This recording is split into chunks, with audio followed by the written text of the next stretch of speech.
ছোলা মুখে দিতেই মোমের মতো গলে যাচ্ছে, আর স্বাদটা মনে হচ্ছে একদম কুরবানির গরুর কষানো গোশ খাচ্ছি। শুরু করেছি মাত্র এক সপ্তাহ, আপাতত 24 কেজি রান্না করতেছি।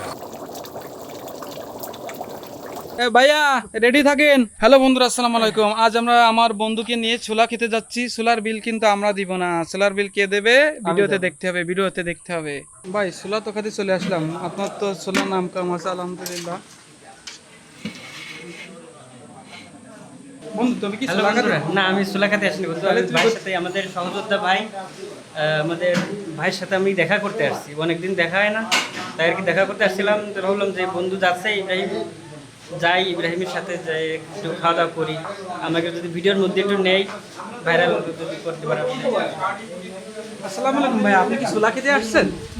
আমি ছোলা খেতে এসেছি আর রবির ভাই দেখতে এসেছি, আমার চাচা।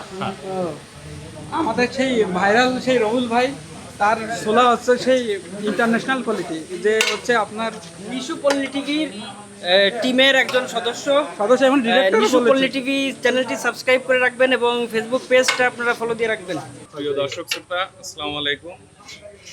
একেবারে ঠিক মুন্সিখানপুর গাজীপাড়ার মোড়, আপনার কালীবাড়ি অথবা মোহনপুর, যে এর ফলে কলেজ মোড়ের থেকে যে রাস্তাটা আসলো, এদিক থেকে আপনার চিনেটোলার থেকে কেশবপুর থেকে যে রাস্তা, এদিক থেকে কালীবাড়ির থেকে যে রাস্তাটা আসলো, ঠিক একেবারে মুন্সিখানপুর গাজীপাড়ার বটতলার মোড়।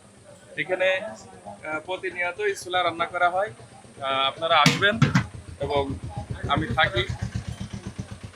শুরু করেছি মাত্র এক সপ্তাহ, আপাতত 24 কেজি রান্না করতেছি। কন্টিনিউ প্রত্যেকদিন 24 কেজি 24 রান্না। কেজি। আমাদের এই রবিল ভাই ছোলা যে খাচ্ছেন তা রিভিউ দিয়ে দেন, কেমন লাগতেছে মোটামুটি? আলহামদুলিল্লাহ খুব টেস্টি হয়েছে এবং ভালো হয়েছে। এত মজাদার ছোলা রান্না আমি কখনো খাইনি। আপনাদের বিশ্বাস না হলে আপনারা একবার খেয়েই দেখুন। ছোলার সাথে রসুন আর চুই ঝাল মিলেমিশে একদম একাকার। বর্তমানে বিকাল 3টা থেকে রাত 8টা পর্যন্ত চলতেছে ছোলা বেচা কেনা। 10-15 কিলোমিটার দূর থেকেও যদি আমাকে এসে এই ছোলা খেতে হয়, তাও আমি বলবো প্রত্যেক দিন খাবো। রবিল ভাই ছোলা কিন্তু বন্ধু আমাদের এক প্লেট মারা হয়ে গেছে, নতুন আবার শেয়ার করতেছে। এই ছোলা খেতে হলে আপনাকে যেতে হবে মুন্সিখানপুর সীমানা বটতলায়। ছোলা মুখে দিতেই মোমের মতো গলে যাচ্ছে, আর স্বাদটা মনে হচ্ছে একদম কুরবানির গরুর কষানো গোশ খাচ্ছি। আর একটু নেও। না না, আচ্ছা, আমার কর্তব্য একটু কারি খাও, না হলে তোমার খালিদ বন্ধুদের রাগ করবে না।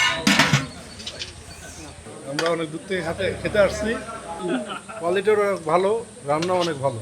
পরে বয়স দিয়ে নিবা তুমি। খুবই সুন্দর। আর এক- এই যে।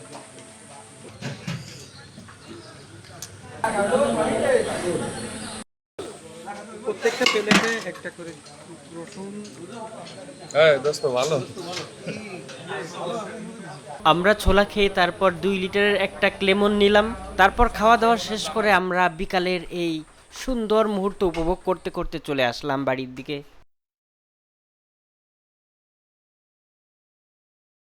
হাই বন্ধুরা, গধূলি বিকালে আমরা ভাইরাল সেই ভাইয়ের ছোলা খেয়ে তারপর এখন এই যে একটা পরিবেশ, এই পরিবেশে আমরা ঘোরাফেরা করতেছি।